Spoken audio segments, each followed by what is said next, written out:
তো আমার এই ভিডিও করা নিয়ে আমায় সবাই কথা শোনায়।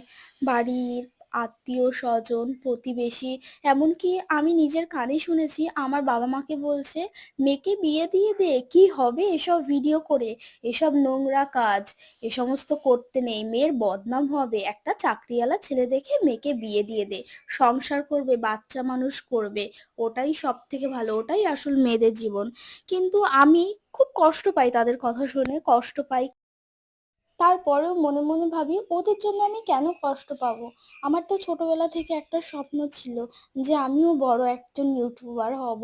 আমার ভিডিও মানুষ দেখবে, আমার ভিডিও সবাই ভালোবাসবে। তাহলে আমি ওদের জন্য কেন সবকিছু পিছিয়ে যাব? ওদের ইচ্ছে মতো আমাকে সবসময় কেন চলতে হবে?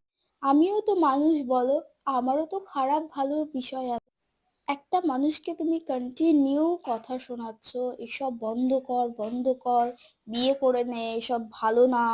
একটা মানুষ যখন কিছু করতে চাইছে তাকে সাপোর্ট করার বদলে তুমি যদি তাকে আরো পিছিয়ে দাও, ওদেরকে কি করে বোঝাবো যে এই জিনিসটা আমার খুব ভালো লাগে করতে। আমার মানুষের কাছে নতুন নতুন ভিডিও দিতে ভালো লাগে, আমার লাইফস্টাইল শেয়ার করতে ভালো লাগে, তাই আমি ভিডিওগুলো করি।